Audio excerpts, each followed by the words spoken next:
전쟁은 아브라함의 삶에도 큰 영향을 미쳤습니다. 오늘 본문의 말씀은 큰 전쟁을 겪은 이후에 아브라함의 심경의 변화를 말해주고 있는 본문입니다. 오늘 1절 말씀 함께 읽어보겠습니다. 이후에 여호와의 말씀이 환상 중에 아브라함에게 임하여 이르시되 아브라함아 두려워하지 말라. 나는 내 방패요 너의 지극히 큰 상급이니라. 아멘. 하나님의 말씀이 임하셨는데 이후에 임하셨다라고 말을 하고 있습니다. 이후는 언제를 말하는 것이냐면 바로 앞장에 있는 14장에 거대한 전쟁 이후에 하나님께서 말씀하셨다는 것입니다. 아브라함은 가나안을 침략한 북방의 4개 연합군과 전쟁을 일으켰습니다. 그리고 가나안 사람들이 빼앗겼던 모든 전리품과 사람들을 되찾아 가나안 땅으로 다시 한번 복귀하였습니다. 그때 수많은 사람들이 나와서 아브라함의 전쟁의 승리를 기념하는 개선식을 성대하게 치렀습니다. 그 이후에 엄청난 전쟁 이후에 대승을 겪은 이후에 하나님께서 아브라함에게 나타나셔서 말씀하신 것입니다. 왜냐하면 지금 이 순간이야말로 하나님의 말씀이 필요한 순간이었기 때문에 그렇습니다. 아브라함에게 주셨던 첫 번째 말씀은 무엇이냐면 두려워하지 말라입니다. 두려워하지 말라. 이 말 자체가 굉장히 흥미롭습니다. 지금 이 순간은 어떤 순간이냐면 아브라함이 거대한 승리를 거둔 직후였어요. 많은 사람들이 아브라함의 이름을 환호성치는 그 순간에 하나님은 아브라함을 찾아와 두려워하지 말라라고 말씀하십니다. 큰 승리 이후에 두려워하지 않을 것 같은데 하나님은 도리어 두려워하지 말라라고 말씀하셨어요. 이 말은 무슨 말이냐면 남들은 모르지만 아브라함의 내면은 지금 큰 두려움에 쌓여 있다는 것입니다. 아브라함이 지금 겪었던 두려움은 대략 3가지 정도 됩니다. 첫 번째는 무엇이냐면 사람들의 주목을 받는 것에 대한 두려움이 생겼습니다. 사람들에게 주목받는 것은 좋은 일이자 두려운 일이 됩니다. 화려한 조명 뒤에 그림자가 더 짙게 깔리듯 누군가의 주목을 받는다는 것은 그만큼 우리 인생을 더욱더 조심해야 되는 두려움을 갖게 만드는 것이죠. 아브라함은 갑작스럽게 사람들의 주목을 받게 되었어요. 거기서는 두려움이 있었습니다. 두 번째 두려움은 무엇이냐면 보복에 대한 두려움이었어요. 지금 아브라함은 북방의 4개 연합군에 사람들의 전리품을 취해왔습니다. 그들을 쳤어요. 이 당시 역사는 보복의 역사입니다.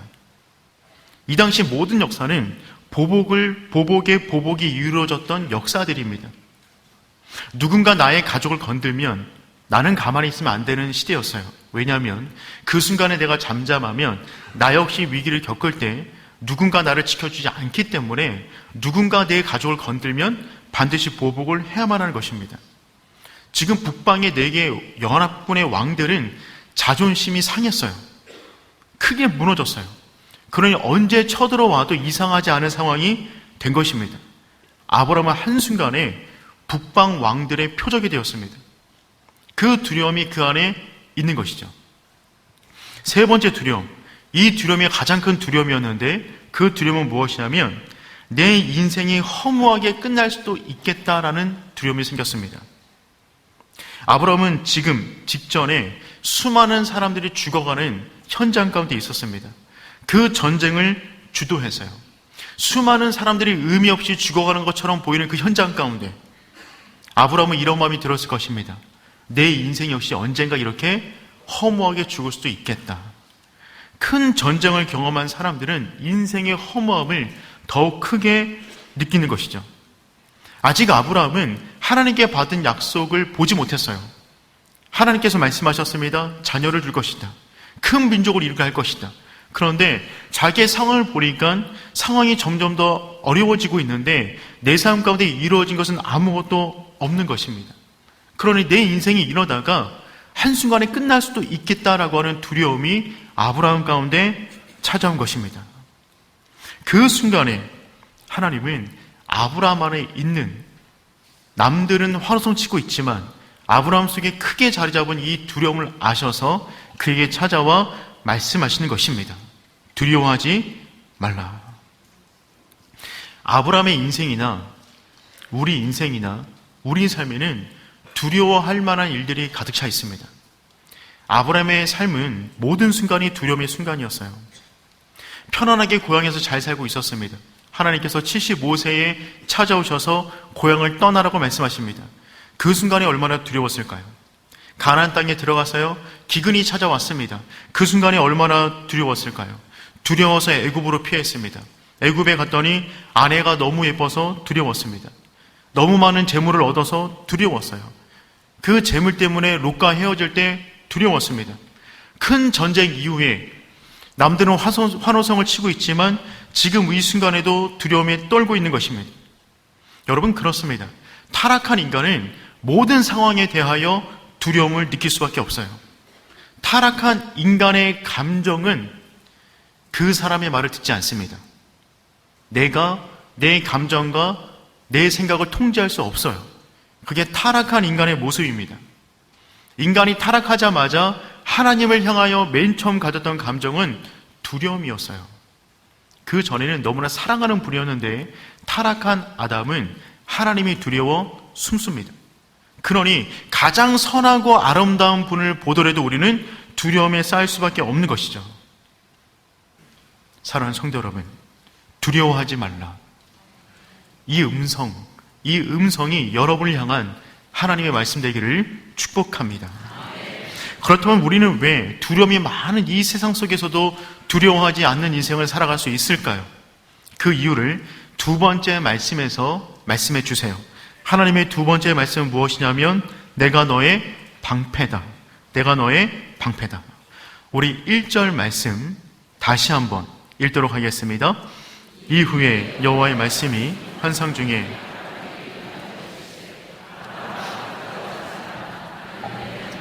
너의 지극히 큰 상급이니라. 아멘. 세상은 너무나 두려운 곳이지만 그럼에도 불구하고 우리가 두려워하지 않을 이유가 있다면 하나님이 우리의 방패가 되어 주시기 때문에 그렇습니다.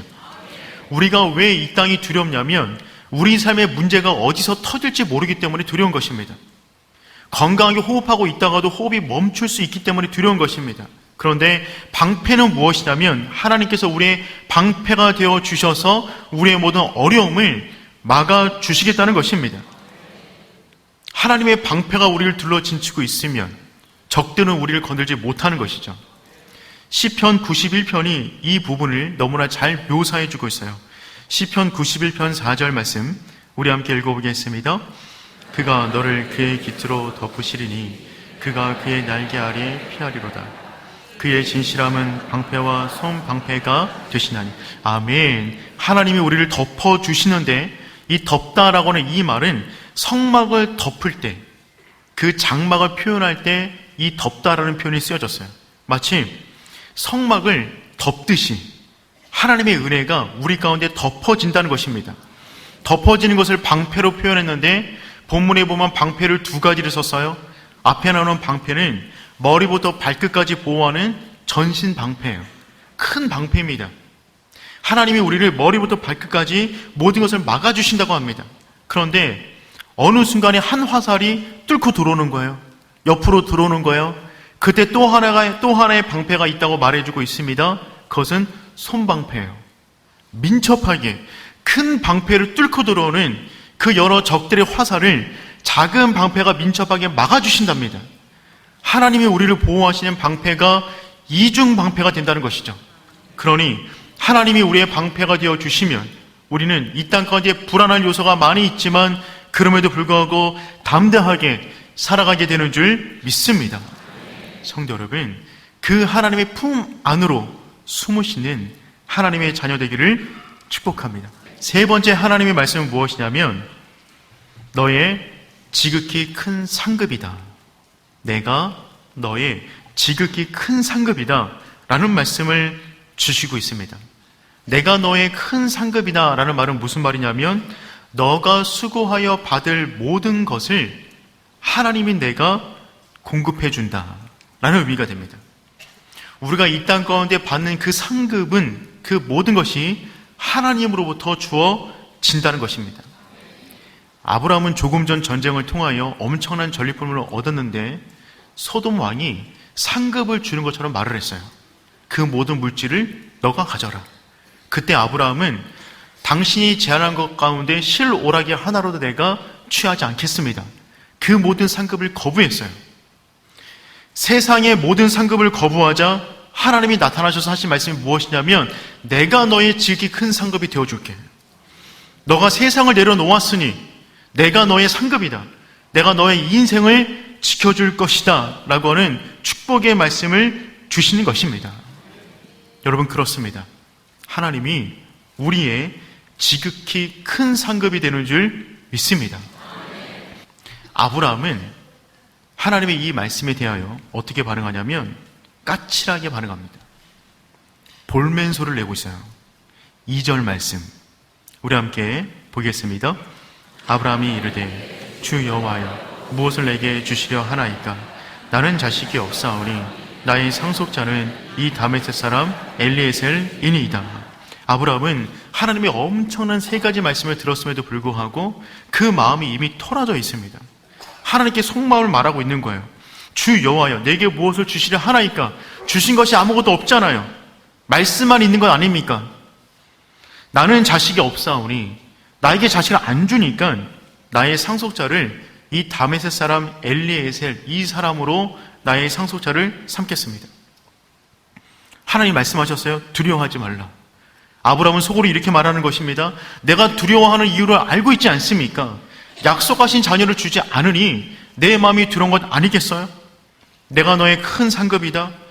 그건 알겠는데 도대체 약속하신 상급 자녀는 언제 주시려 하는 것입니까? 내 몸을 보니까, 내 아내를 보니까 더 이상 자녀를 못 낳을 것 같은데 도대체 그 상급을 언제 주려고 하시는 것입니까? 지금 아브라함의 입장에서 눈에 보이는 것 하나도 없는데 계속 말씀만 주시니까, 말씀은 받았는데 현실 가운데 눈에 보이는 것이 없으니까 아브라함은 지금 토라져 있는 것입니다.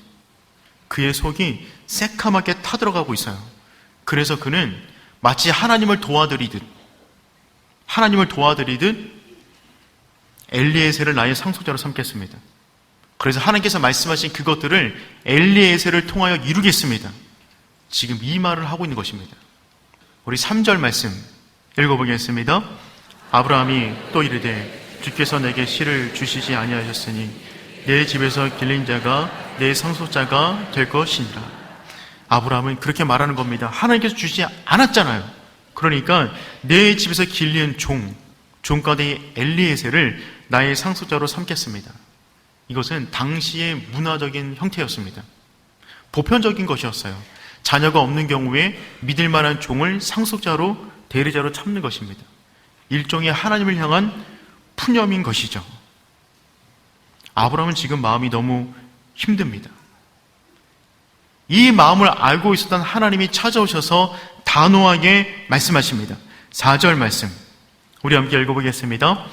여호와의 말씀이 그에게 임하여 이르시되 내 상속자가 아니라 내 몸에서 날 자가 내 상속자가 되리라 하시고. 아멘. 하나님께서 말씀하십니다. 그 사람이 아니라, 내가 생각하는 그 대상이 아니라 내 몸에서 날 자가 내 상속자가 될 것이다. 하나님의 이 약속은 처음부터 변한 적이 없어요. 단지 아브라함이 하나님의 말씀을 온전히 믿지 못하여 하나님의 말씀을 자기 나름대로 해석하여 자기 나름대로의 차선책을 가지고 자기 인생을 만들어 가려 했던 것입니다. 하나님이 처음 아브라함을 부를 때부터 하나님은 이렇게 말씀하셨어요. 창세기 12장 2절 말씀 읽어보겠습니다. 내가 너로 큰 민족을 이루고 내게 복을 주어 내 이름을 창대하게 하리니 너는 복이 될지라. 아멘. 하나님께서 처음부터 이 말씀을 주시고 아브라함을 불렀는데 아브라함은 모든 친척을 떠나지 않고 조카 롯을 데리고 갑니다. 혹시나 모를 여지를 남겨두는 거예요. 자녀처럼 이 아이를 내가 키웠는데 이 아이가 혹시나 나의 상속자가 될까라고 하는 어떤 여지를 가지고 롯을 데리고 나간 것입니다. 그런데 물질 때문에 둘은 갈라서게 됩니다. 롯이 떠나갈 때 아브라함은 정말 불안했어요. 정말 상심이 컸습니다. 그때 하나님이 다시 한번 찾아오셔서 자녀에 대한 말씀을 또 하십니다. 창세기 16장 13장 16절 말씀 읽어보겠습니다. 내가 내 자손이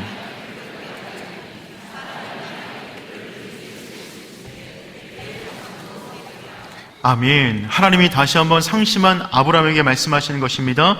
이 땅에 티끌같이 너의 자손들이 많아질 거야. 너의 자손이 한 명으로 끝나는 것이 아니라 엄청난 많은 자손이 나올 거야. 이 말씀을 하셨는데 그 이후에도 자녀가 생기지 않자 지금 아브라함은 엘리에셀이라고 하는 차선책을 다시 한번 언급하는 것입니다. 이 부분에 대해서 하나님께서는 엘리에셀이 아니라 내 몸에서 날짜가 너의 상속자가 될 것이다 라고 말씀하셨어요. 그런데 그 시간도 길어지게 되자 그 다음에 아브라함이 택한 차선책은 무엇이냐면 여종 하갈을 통하여 이스마엘을 낳는 것이었습니다.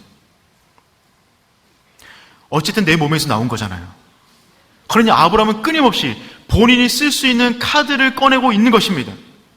아브라함 입장에서 하나님께서 이미 말씀하셨지만 그의 입장에서 시간이 길어지다 보니까 조카 롯을, 종인 엘리에셀을, 첩인 하갈을, 그의 아들 이스마엘을 자신의 상속자로 자꾸만 품으려고 하는 것이죠.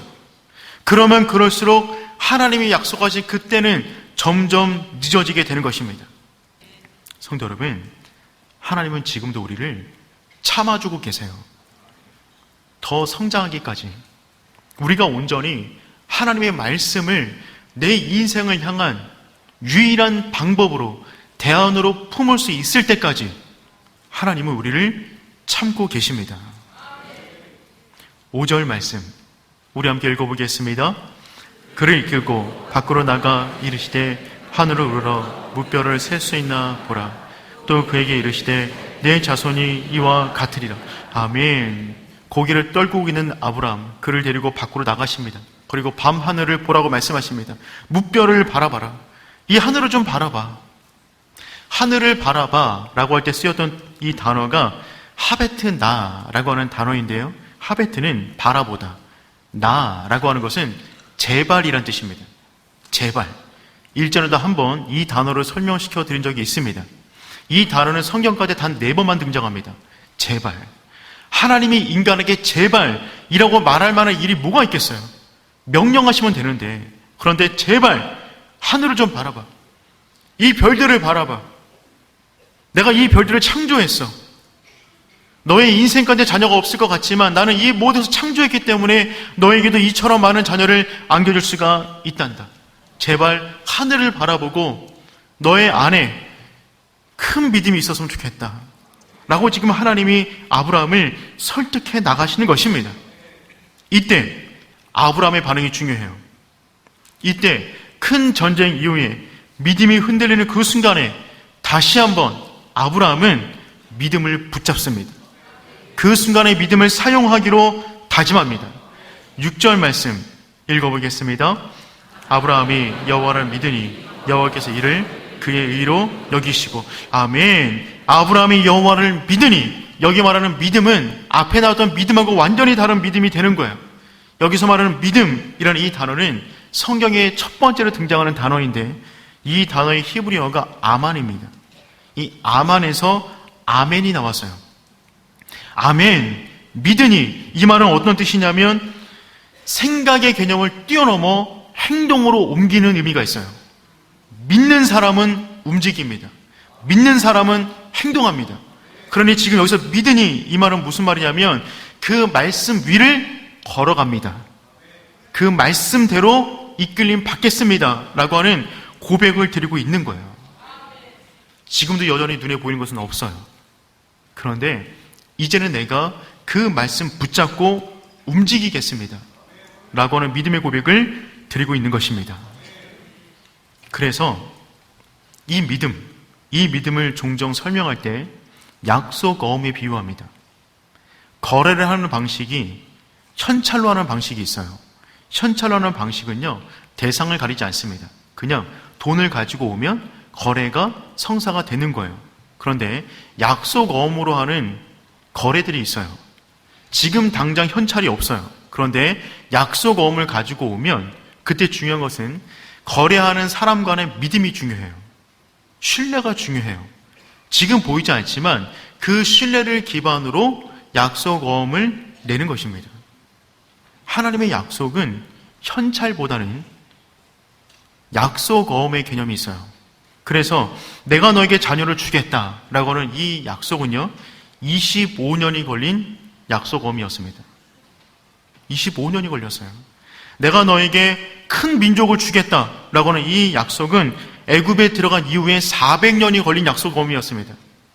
그 자손들이 약속의 땅으로 돌아갈 것이다 라고 하는 그 약속은 그 이후에 또 40년이 더 가야 이루어지는 약속어미 되는 것이죠.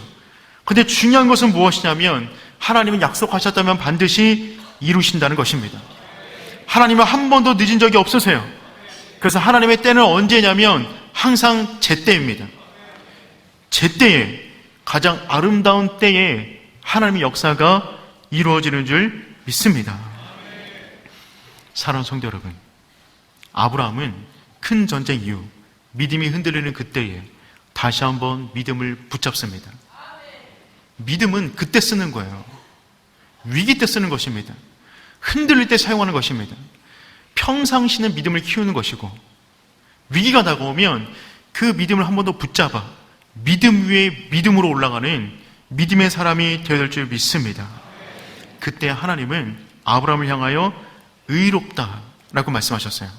아브라함이 믿으니 여호와께서 이를 그의 의로 여기시고, 성경에 처음으로 의롭다라고 하는 단어가 등장하는 본문이 오늘 6절의 본문이 되는 것입니다.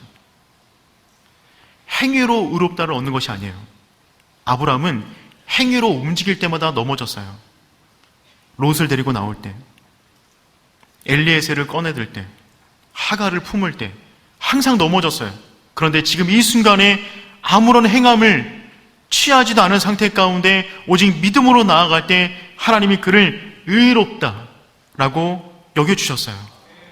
사랑하는 성도 여러분, 하나님과 우리 사이에 오직 믿음만 있기를 축복합니다. 다른 것을 넣지 않는 거예요. 다른 생각을 넣지 않는 거예요. 세상의 방법을 넣지 않는 것입니다. 차선책을 놓는 것이 아니에요.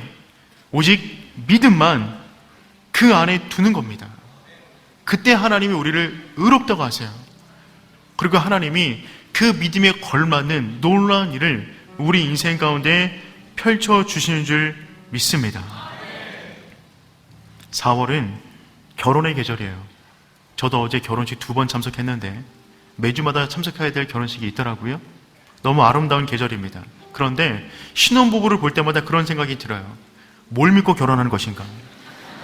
도대체 무엇 때문에 검은 머리 파프리가 될 때까지 비가 오나 눈이 오나 한평생 이 사람만을 사랑할 것을 다짐하며 결혼하는 것인가? 아니 어떻게 이 사람만 사랑할 수 있을까? 아니 어떻게 평생 그 사랑이 변하지 않을 수 있단 말인가? 무슨 근거로 그와 같은 확신을 가지고 결혼하는 것인가? 무슨 근거죠? 믿음밖에 없어요. 뭐가 있겠어요? 믿음밖에 없어요. 두 대상이 알아온 시간, 요즘 보니까 한 달만 해도 결혼하시더라고요. 한 달, 2달, 1년, 2년. 그 시간보다 앞으로 살아갈 시간이 더 많을 겁니다. 그런데 짧은 시간 알아놓고 어떻게 나머지 모든 시간을 보증할 수 있단 말입니까? 그 유일한 근거는 믿음밖에 없어요. 그 대상을 향한 믿음, 그 믿음을 가지고 결혼 관계로 들어가는 것입니다. 하나님과 우리 관계 역시 마찬가지입니다. 다른 것 없습니다. 믿음밖에 없어요. 그거 하나면 충분합니다. 그것이 무너지면 다 무너지는 것입니다. 사랑하는 성도 여러분, 오직 믿음으로 나아가는 하나님의 사람 되기를 축복합니다. 살다 보면 여러 가지 큰 인생의 변화 가운데 믿음이 흔들릴 수 있지만 그때마다 믿음을 붙잡고 더욱더 강한 믿음의 사람으로 성장해 나가는 저와 여러분 되시기를 축복합니다.